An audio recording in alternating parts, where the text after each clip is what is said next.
Ogoki here.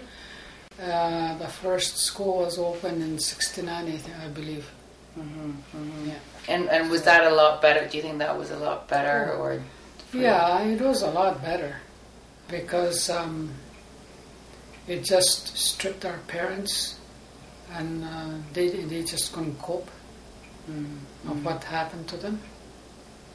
And but that was the government's way of saying, we can take care of you guys, and the kids will be taken care of, and which wasn't the case.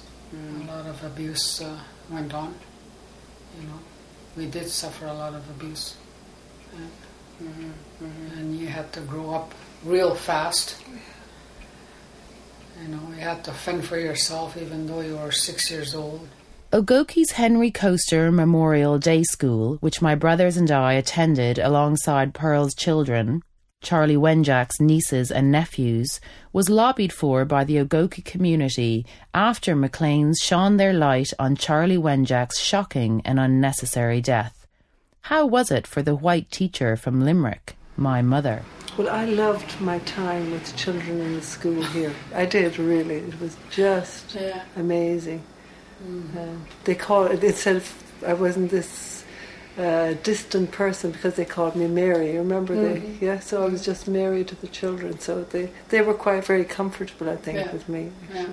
And I think they did relax. Once they knew they could trust me and that I just wanted the best for them, and and they responded.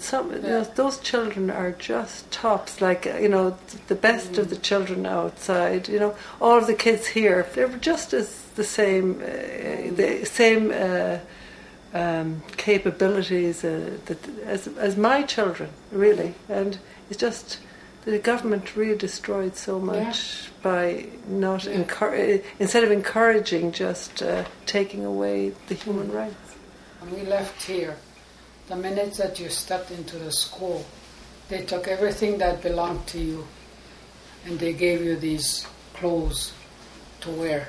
They cut their hair, same as everybody else. They cut their hair.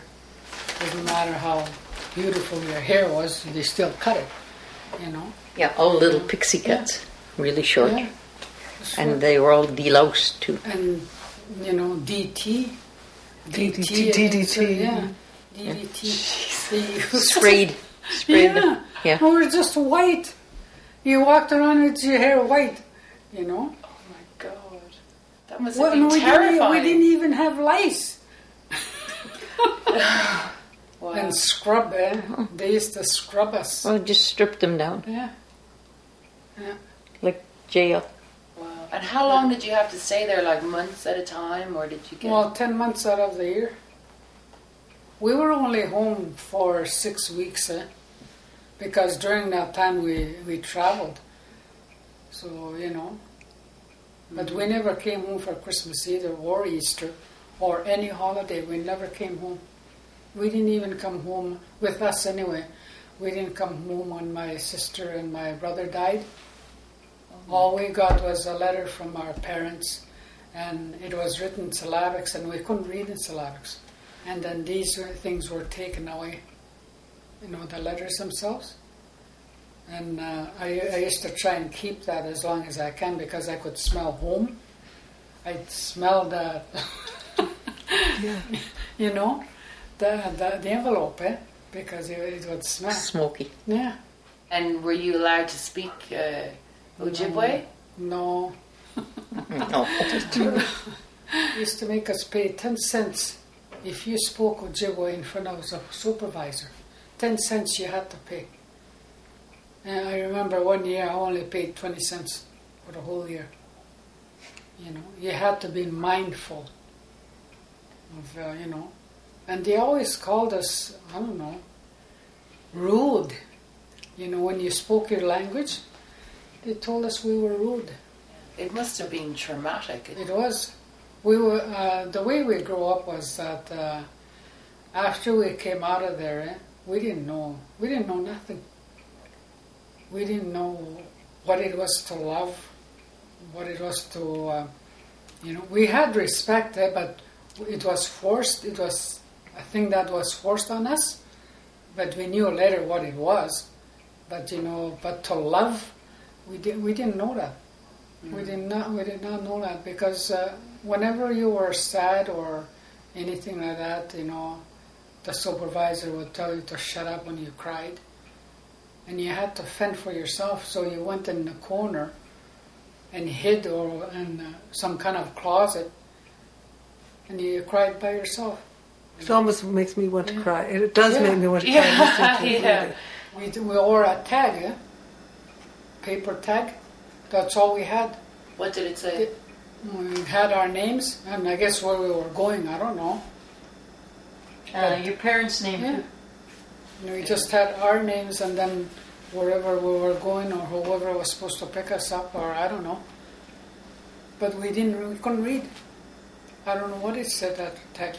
You don't know? Yeah. No. Well, we never read. We didn't know a thing. But they just put you on a train, and away you go. But life today, we don't really belong anywhere.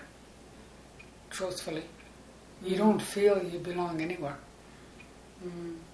Because of where you went, and even about the religion.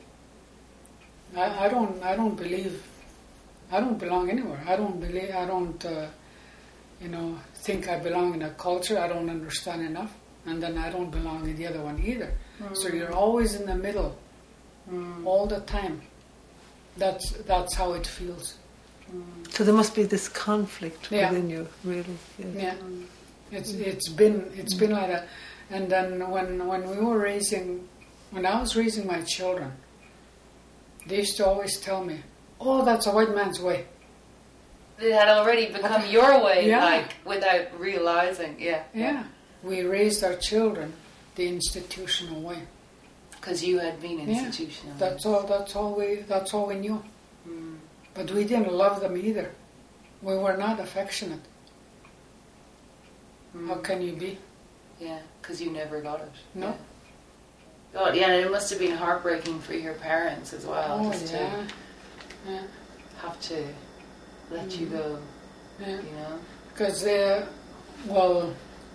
we ask our parents now what it used to feel like, and they used to say, well, they used to pick them up.